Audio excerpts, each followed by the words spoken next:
o dono do hotel.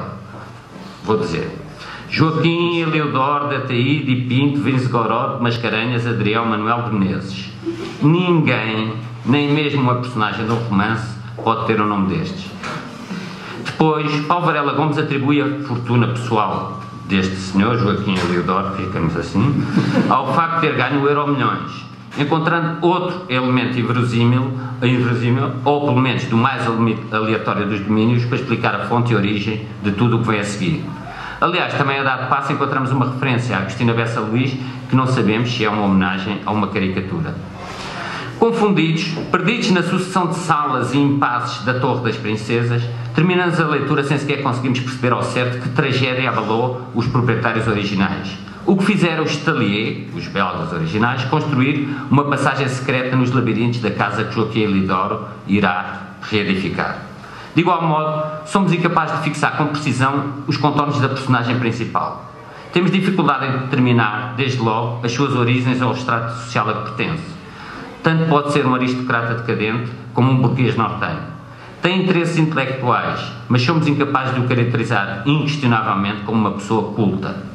São-nos revelados os pensamentos mais íntimos de Joaquim Eliodoro, as suas obsessões e manias, as suas taras, mas ignoramos se é feliz. Sabemos que os dias em que foi mais feliz foram aqueles em que, antes da abertura do hotel, o teve só para si seu desfrute. Mas isso conduz-nos a uma outra interrogação. Por que motivo não reconstruiu ele aquela casa para a sua residência, tendo antes optado por fazer dela um hotel? Talvez a resposta que eu arrisco seja esta: Eliodoro necessitava de hóspedes para consumar a sua pulsão de voyeur. Na verdade, a Torre das Infantas tanto é um hotel com hóspedes que entram e saem, como é um castelo particular de Joaquim Eliodoro, a sua casa, onde os visitantes, com porventura com exceção da Margareta, são totalmente acessórios. Eliodoro, aliás, era um hoteleiro que odiava o turismo e considerava, talvez com razão, que os melhores hotéis são aqueles que parecem não terem hóspedes. E, mais adiante, alguém faz notar que aquela casa não fora imaginada para as pessoas se encontrarem, mas para se perderem. É nesse sentido que traça o paralelismo com as anamorfoses e com a sua cenografia do segredo, como se disse num texto de referência sobre anamorfose. A expressão cenografia do segredo não é minha. O hotel, na verdade, foi concebido, e cito, como um grande cenário, é a expressão do livro.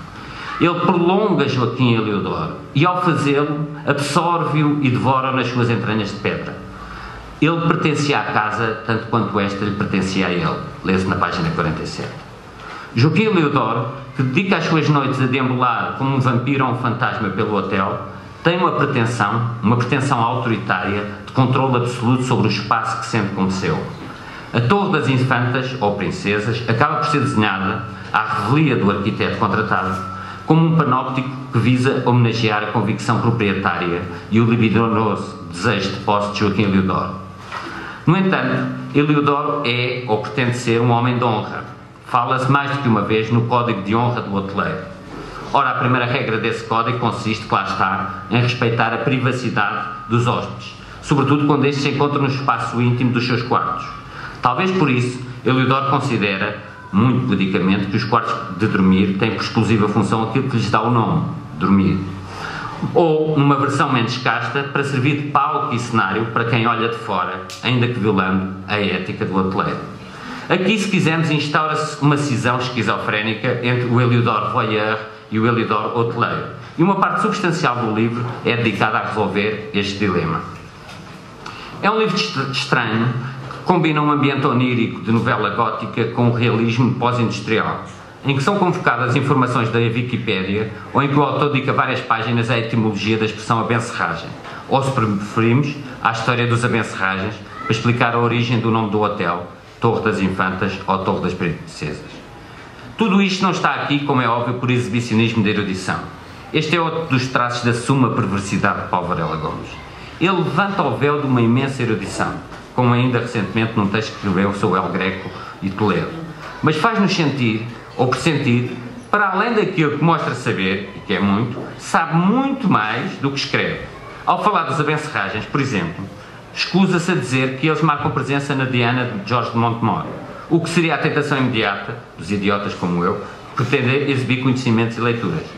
Paulo Varela Gomes, pelo contrário, opta sempre por nos apresentar a informação de uma forma fragmentária e incompleta, fugaz e passageira.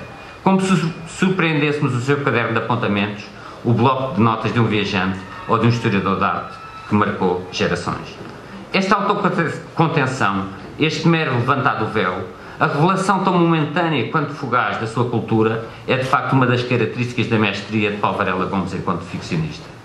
Naquilo que alguns chamam a economia do livro, e creio que o autor deve detestar essa expressão, a informação sobre arquitetura, apesar de rigorosa e reveladora de um conhecimento especializado, é instrumental face à grande aspiração desta novela, que consiste em configurar-se como um thriller psicossexual.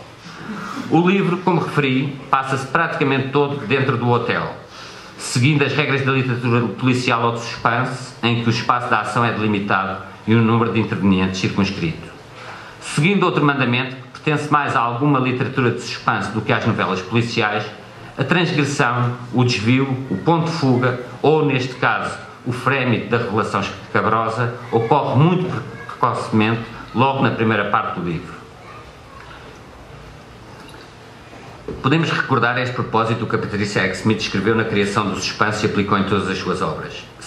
Sabemos quem é o criminoso logo no início, porque a essência do livro não está na descoberta do autor do crime, mas em saber se vai ser capturado ou não, e a par disso, o modo como evolui a questão da culpa.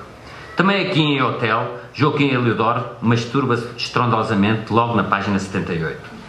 Começamos, aliás, a pressentir a estranheza do seu comportamento quando sabemos existir, como em The Shining, um quarto especial, o quarto número 1, com um espelho gigantesco que convocava ao sexo. Sabemos também, quase no início do livro, que contra as regras estritas que estabelecera, segundo as quais os hóspedes deviam pernoitar 3 noites, no mínimo, havia mulheres, o proprietário permitia que mulheres sozinhas e belíssimas se hospedassem uma só noite no seu hotel. Isto é, ainda nem chegámos a meio e já todos os dados estão lançados. A ação naquilo que tinha de frenético ou descontrolado é mais ou menos suspensa, para só sofrer uma aceleração do ritmo narrativo nas derradeiras páginas. E agora o fim aproxima-se, não da apresentação, mas do livro. É assintomaticamente o nome do penúltimo capítulo. Expressão que o autor usa para se assumir como apresentador de uma comédia de enganos ou de um espetáculo circense. E o tigre está aqui muito bem. Ou, no sentido mais literal, como o demiurgo, aquele que trabalha para o público. E agora o fim aproxima-se, diz. Até chegar lá, até chegar às cenas finais, somos mergulhados num ambiente claustrofóbico, irrespirável, em que a tensão é dissimulada pela necessidade de nós mesmos recebemos os hóspedes que afluem ao hotel e de com eles trocamos 2 ou 3 palavras de cortesia e de boas-vindas. Queremos ardentemente sair dali, em busca de ar, mas para isso, e Paulo Varela Gomes subjuga-nos a razão e domestica-nos o desejo, para isso temos de ler o livro até ao fim. Não necessariamente para sabermos como acaba a história, mas para conseguirmos deixar para trás aquele hotel, aquele Joaquim Eliodoro, aquela Manuela, diretora do hotel, aquele académico húngaro. A teia, a aracnídea urdidura em que Paulo Varela Gomes nos envolve, recorre a alguns dispositivos clássicos, como disse, dos quais o mais evidente consiste em situar a ação no mesmo lugar, o hotel, cujos interiores são descritos com uma minúcia exasperante. Aprisionados nesta masmorra de Piranesi, somos ali mantidos, lentamente tragados pela narrativa, através de 2 expedientes contraditórios. O primeiro deles consiste em criar uma linha de uniformidade, de sequenciação temporal e narrativa, explicitada através de constantes referências a essa mesma narrativa.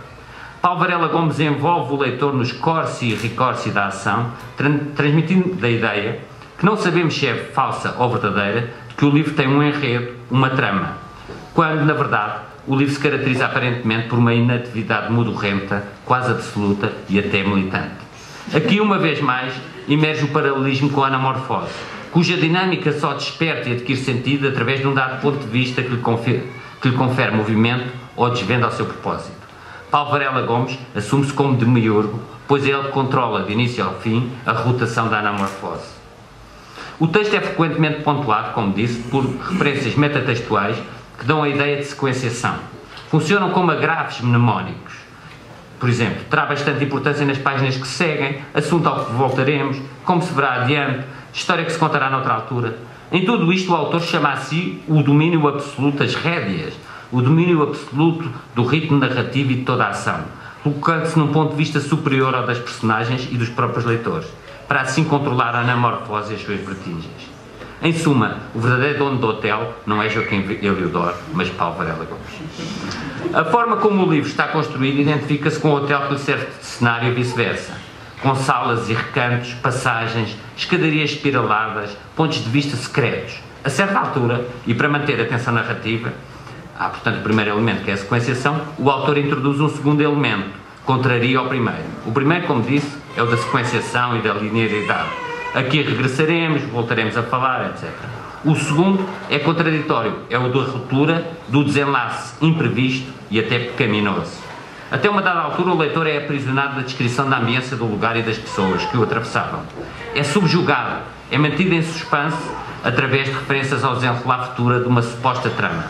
Mas, chegado a certo ponto, há que atingir, e cito o livro, o grau de novidade necessário à existência de surpresa e de interdito. O turning point, ponto de viragem, emerge em duas frases que fecham um capítulo. Mas chega da arquitetura, passemos à biopsicologia. Aí entramos na descrição do corpo embaraçoso de Joaquim Eliodoro e do seu membro glorioso. Isto é tudo entrar. Logo a seguir surge a Manuela e as outras mulheres. A arquitetura não sai inteiramente de cena, mas passa a servir de acessório à revelação das opções íntimas do proprietário. Joaquim Eliodoro era um onanista obcecado pela pornografia, mas era acima de tudo um escopofílico, ou talvez melhor, um escopófilo, como todos os voyeurs e pornófilos. Existe, aliás, nesta matéria, um interessantíssimo livro do biógrafo de Lorca, Ian Gibson, que faz também uma biografia de Henry Spencer Ashby, que foi um rico homem de negócios da City, de Londrina, que reuniu secretamente uma das maiores coleções do mundo de literatura licenciosa e erótica. A capa, ou melhor, a sobrecapa, com uma fechadura recortada, deixa eu ver, com uma fechadura aqui recortada, traduz muito bem um dos traços essenciais do hotel. Para um voyeur, este é o orifício que verdadeiramente interessa. O buraco da fechadura é o estratagema da observação no quadro daquilo a que Paulo Varela Gomes chama um fetichismo da vista, em que há uma substituição do objeto, e cito, pelo mecanismo ou circunstâncias em que este objeto se oferece. Mais do que a cena observada, o que importa é o ponto de vista do observador, cá está, o comprazimento da observação dissimulada e furtiva. Na verdade, para o voyeur, mais do que o objeto observado, interessa a concepção e o domínio do dispositivo dissimulado e oculto de observação e devassa.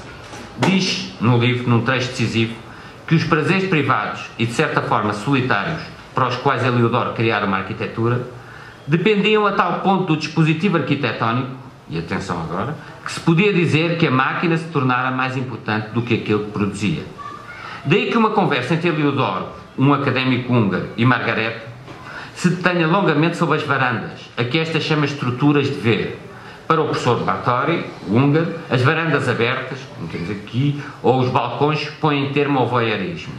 Margareta replica que basta que o olhar se afaste um pouco e resguarde, através de um telescópio, por exemplo, para que se reinstale o desejo. Daí também o facto das regras que Eliodoro impõe às mulheres serem codificadas de uma forma meticulosamente enunciada, como vemos na página 281. Essas regras aproximam-se, por sua vez, das normas ou instruções referidas na página 191, que Marcel Duchamp concebeu para a montagem de Étant donné, na qual, mais uma vez Paulo Varela Gomes não revela esta informação, mas eu idioticamente vou revelá-la, na qual Duchamp trabalhou secretamente no seu estúdio de Greenwich Village durante 20 anos, de 46 a 66. É também a esta luz que devemos perceber a atração do Stalier por mecanismos de observação, mais precisamente um telescópio, ou o uso de um sofisticado e potentíssimo binóculo por parte de Joaquim Eliodoro. De igual modo, a diretora do hotel, Manuela, com um berbequim, faz um orifício minúsculo no quarto do patrão para observar, ou melhor dizendo, para perceber quem ele era, em que consistia o seu mistério, a sua anormalidade. No entanto, interessava menos vê-lo ou contemplar a fialdade do seu corpo do que jogar o jogo de todas as noites, ou quando fosse, colocar ou retirar um pau de fósforo do orifício da porta do quarto do patrão. Há algo de infantil e travesso nesta dimensão lúdica do voyeurismo, do pôr e tirar um pau de fósforo para observar o patrão. Não sendo por acaso que uma das cenas de observação de Eliodoro, esta uma cena casta, se passa na companhia de uma criança. Note-se que Joaquim Eliodoro tinha uma particularidade, aliás, bastante típica. Ele não gostava de ser observado ou visto. É essa a explicação que apresenta para o seu modo de vestir e para a sua aparência física. Todo o voyeur é minucioso, todo o vicioso é meticuloso. Joaquim Eliodoro era um homem que olhava mais para a terra do que para o céu e mais para as pequenas coisas do que para o horizonte. Sim. Haverá sem dúvida a satisfação erótica, mas não só, que advém da visão escondida e da sensação de domínio e controle que esta induz. Mas há também a satisfação corpórea, que remete para a pureza da libido. E foi essa pureza da libido que a internet devastou irremediavelmente.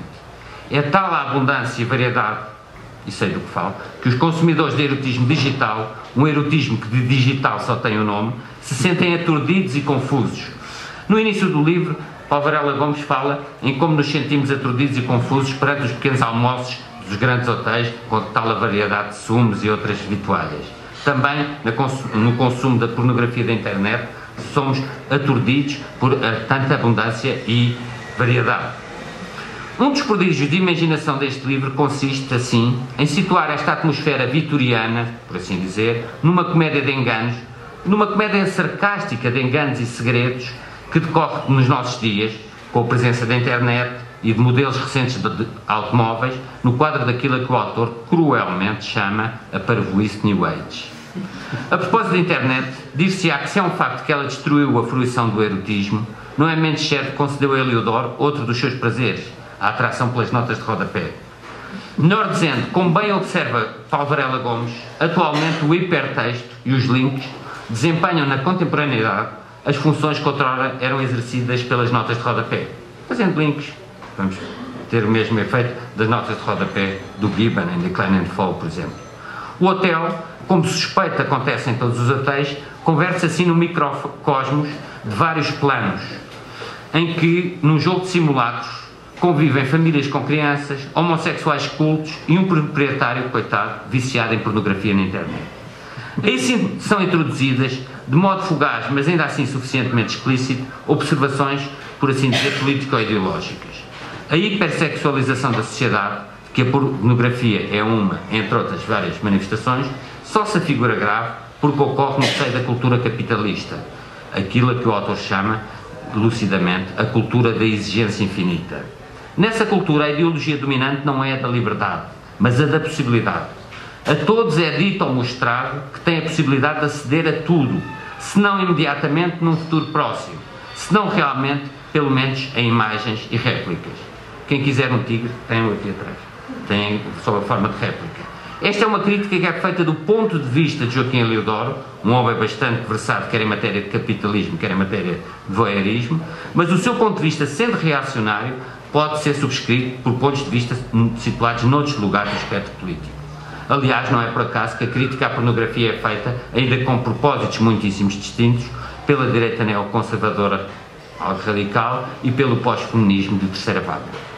Talvez mais do que a natureza intrinsecamente pornográfica do capitalismo, o que está em causa são as suas contradições culturais, para usar o título de um livro célebre de Daniel Bell. O capitalismo pode nascer de uma ética protestante de trabalho e acumulação, mas só sobrevive numa lógica de consumo conspícuo e desperdício desmesurado. E, num certo sentido, a internet fez ao voyeurismo aquilo que o capitalismo fez às pessoas, no contexto daquilo a que Paulo Varela Gomes chama a política de frustração libidinal e sentimental. Peço desculpa por não estar a ser muito sistemático, mas compreendam que estou a falar sobre o efeito de uma alucinação. A alucinação de um livro que, por um estranho sortilégio, converte todos os seus leitores em voyeur. Se, como referi, para mim existe uma vida antes e depois de ter lido Verão de 2012, sei que passarei o resto dos meus dias encerrado na Torre das Princesas. Creio que descrevi em excesso o interior do livro, mas espero não ter estragado o interesse dos seus potenciais leitores. Aos que ainda não leram este libelo antirracionalista, fiquem com a certeza que tudo quanto aqui disse fica muito aquém da obra, que só muito ao de longe e com um potentíssimo binóculo consegui captar, ainda assim de forma muito tosca e desastrada, a beleza formal de uma escrita prodigiosa e a riqueza conceptual de um autor que alguns lamentam ser tardio, mas que se saúde justamente por ser tardio, pois só assim e agora pode incorporar nos seus livros o esplendor de uma cultura enciclopédica, mas com densidade e maturidade suficientes para evitar uma queda juvenil nos fulgores do exibicionismo. O hotel é adquirido e profundamente transformado por Joaquim Eliodoro. o proprietário constrói e destrói a ranhura que lhe dava o ponto de vista secreto para, observando as mulheres, se contemplar no mais fundo de si mesmo e na admiração do seu vasto membro. Na Torre das Princesas, o onanismo é eminentemente visual. No fim, Joaquim Heliodoro redime-se, reinstaura a ordem cósmica, a ordenação do mundo que lhe reservava o papel de estalajadeiro honrado. E, como também estava inscrito na ordenação natural do mundo, a diretora Manuela passa a praticar sexo com regularidade com o professor húngaro. Como escreveu o próprio Heliodoro, noutro contexto, a história tem um desenlace tão tranquilo que me faz pensar que se terá baseado num episódio realmente sucedido. É uma dúvida que só o autor poderá responder. Mas que, sem dúvida, adensa o mistério que envolve este livro e que, aliás, transporta esse mistério para fora do próprio livro. Ou seja, nem quando acabamos de o ler, nem quando o fechamos, conseguimos libertar-nos dele. Com umas infantas moriscas, para sempre ficaremos encerrados na Torre da Alhambra. Uma casa, como qualquer objeto, pode durar séculos, o tempo de várias vidas, como pode ser construída, destruída e reconstruída no tempo de uma só vida. O Hotel de Heliodoro foi por este reconstruído com materiais mais amovíveis e menos definitivos do que a casa original do Stalier. A Nikolaikirche de Berlim, por onde comecei, foi construída no século XIII e arrasada na Segunda Guerra. Para comemorar os 40 anos da República Democrática Alemã, foi reedificada na década de 80. A RDA não sobreviveu às comemorações da sua própria existência, mas a Igreja continua lá. E foi lá que recebi o convite para estar aqui. Ocorre-me um poema de Herberto Helder que começa assim: falemos de casas, do sagaz exercício de um poder tão firme e silencioso como só houve no tempo mais antigo. Estes são os arquitetos, aqueles que vão morrer, sorrindo com ironia e doçura no fundo de um alto segredo que os restitui à lama. O livro semeia várias perplexidades nos leitores. No meu caso, junta-se a perplexidade de estar aqui a falar dele. Mas se nós deixa inúmeras interrogações, o Hotel deve confortar o autor com uma certeza inequívoca. A obra que escreveu irá sobreviver a todos quanto a lemos, maravilhados de encanto e de espanto. Paulo Varela Gomes diz, a dado momento, que não existe meio termo entre a normalidade e o sublime. Não tenho competência para dizer se este livro atinge o sublime, mas sei, decididamente, que o Hotel está muito para lá do limiar da normalidade. Muito obrigado. O nosso desconhecimento era mútuo. Eu não sabia quem era o António, porque eu sou muito ignorante e há coisas na internet continentes inteiros da internet onde eu ando mal e controlo mal. Não sabia quem ele era. Nunca tinha ouvido falar dele e creio que nunca o tinha visto. E um dia, creio que foi o Ivan que me mandou uma mensagem de Nova Iorque com o link para onde ele vive, com o link para o Malamil. E portanto eu devo aqui ao António um dos dias mais extraordinários da minha vida. Extraordinários. Eu de repente abro aquela coisa, vejo a capa do verão de 2012 e depois vejo alguém que diz com uma grande calma: desistam todos, porque este é desde já o melhor livro deste ano. Ponto. Não foi isso que sucedeu, mas o livro tinha acabado de sair. Eu abro o computador, é a primeira vez que me aparece a capa. Mas quem é este gajo? Mas quem é este gajo? Então fui investigar este assunto todo e depois investiguei e li por aí fora. Eu devo-lhe esse dia, bem, agora devo-lhe hoje. Obrigado.